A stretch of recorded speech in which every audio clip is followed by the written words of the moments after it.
So we're here with a broader view in Xela, Guatemala. Can you introduce yourself? So my name is Cory. I'm a paramedic from the United States. Where are you from exactly? I'm from West Virginia. Okay. And where have you volunteered? So I volunteered in Xela with the volunteer fire department and in the clinic, in the center, the health center. Okay. And for how long? For 1 month. Nice. And what were your daily tasks at each project? I mean, now what you see here is like the headquarters of the firefighters. Mm-hmm. What was... So the daily task would depend upon what was needed by either place. So in the clinic, it could be anything from working in the pharmacy, passing out medicines, weighing infants, vaccinating people, children and adults, and giving out vitamins. With bomberos, with the fire department, this would just be responding to any emergency, and we had everything from gunshot wounds to somebody who was cleaning his ear with a Q-tip and got cotton stuck in his ear. So it can be pretty much anything that they need. So it would just depend on that. So a pretty wide variety depending on whatever the needs of the people of Xela were. Right. And at the firefighters, is there like a daily routine that you followed? Or how does that work? I work with them on I discussed a lot of things with them, with their leadership, and I tried to work around their needs. It seemed to me that the hours where they needed people the most were probably between about 1,600 and 2,200 at night, because they didn't have a lot of volunteers in then, and that's pretty high for emergencies.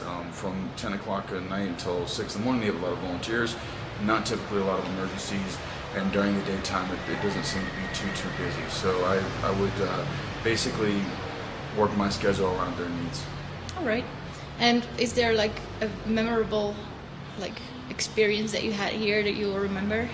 I would say for everything, I would say we did a lot of cases where we had some multiple traumas where people were hit by cars, and we had to stabilize them and transport them. But I couldn't really think of one in particular that was the most memorable. Yeah. But a lot of the traumas where they were hit by cars were probably the most memorable ones, and a lot of times the people would panic a lot, but we would look at their injuries and they weren't that bad. I have to explain that to them. Yeah. There was actually one particular case where we had a kid that had some cardiac problems, and one of bomberos, the firefighters, he did some procedures on him without any equipment, which probably saved his life. Some things that I wouldn't see somebody do in a resource-rich country where you have the increased oxygen, EKGs, the IVs, drugs, other things like that, and he did everything with minimal equipment. So that was probably the most memorable one for me. Yeah. And you also did some teaching for them, right? I did some teaching. That was very interesting for me because I built teaching in Spanish, which was a really good way to improve my Spanish. So I translated everything and gave some classes that we had, some initial patient assessment and scene assessment classes, and then some initial interventions. So we did this. They were very open to everything. They were very good audience, a very good receptive class. So it was pretty good, and they asked for some more, and I've given them some more small classes here and there on some of the equipment that they have. Also, nowadays there's YouTube, so you can find everything on YouTube. The problem is that everything on YouTube is narrated in English. Mm-hmm. So a lot of times I would have to explain to them some of the YouTube videos that they had seen of the equipment that they had purchased that they didn't understand what was being said. I would just kind of have to explain to them what they're saying on YouTube in Spanish. Okay, perfect. Mm-hmm. So here in Xela, you stayed with a homestay. Mm-hmm. How did that work out for you? Everything was completely fine. It was in the beginning we had to get to know each other a little bit, and my schedule was a little bit odd because I was kind of early in the morning out, then I would come in and rest, and then I would work all the way till night. So I didn't really get to have dinner except for maybe once or twice, which they were pretty understanding about. Initially they were a little disappointed they wanted to make me dinner, but I explained to them that really was the time I really needed to be in with the firefighters until really about 10 o'clock, 11 o'clock. So they were pretty understanding of it, and they were just really good hosts and respected my schedule, and I tried to be respectful and a good guest. Okay. And did you get you saw a lot of the city moving around. How's the feel for the city of Xela? Xela is a pretty nice atmosphere. I was very surprised. I shouldn't say surprised, but people were very, very warm and receptive. Anytime I needed anything, people were extremely nice to me. one particular time I bought 2 chickens across the street, and the guy actually only gave me one.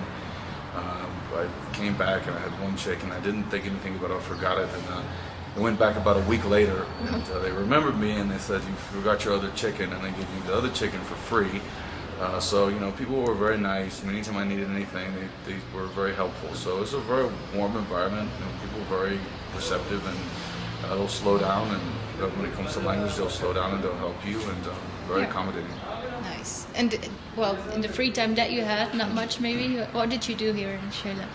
The free time in Xela, I didn't really do as much as I wanted. I wish I would have taken the salsa lessons. That probably would have been much better, because I found out that I really wanted to improve my Spanish, and sometimes here we're pretty tired, so we don't get to do a lot of casual chit chat. So I found a couple places to hang out with locals, and I talked a little bit, but I didn't really do much of socializing when I was here, because I was pretty busy. I think I did most of it in the clinic and here. Yeah. All right. And why did you choose a broader view? It was the most attainable one. I mean, I looked for, I wanted to do some volunteer medical work in Central South America in a Spanish-speaking country, and just basically used Google, and I found this one as the easiest one. They were very receptive, accommodating, organized. I didn't really have to worry about a lot of the logistics or anything like that, because everything was pretty smooth. So there were some other ones that I had looked into. They didn't write back quickly.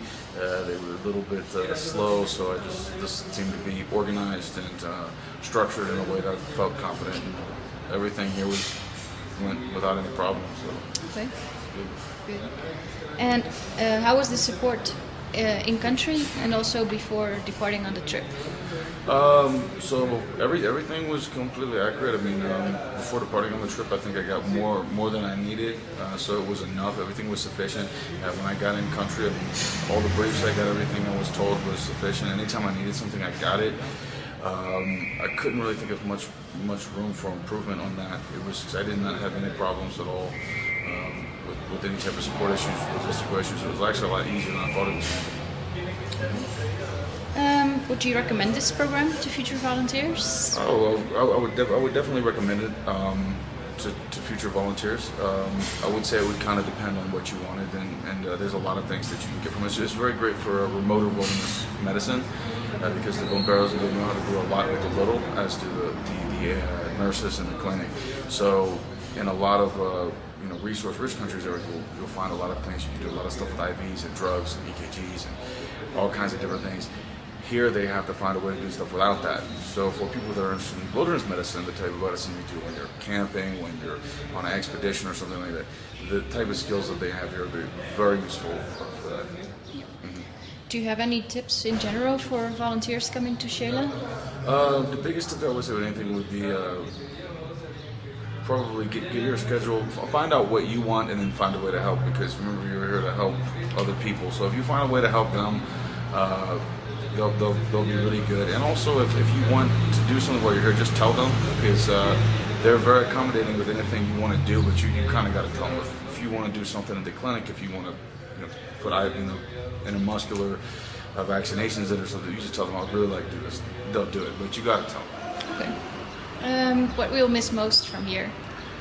Well, I miss most from here. The people. This is a really good team. The Bears are a very, very good team. They're very open, very accepting of anybody. I feel like being here, part of the team very quickly. Just very warm. So I miss being part of a really good team. And any issue I had, they would help me with it. Like I was one of their family right from the very beginning, pretty much. Yeah. Okay. Well, thank you very much for your help here.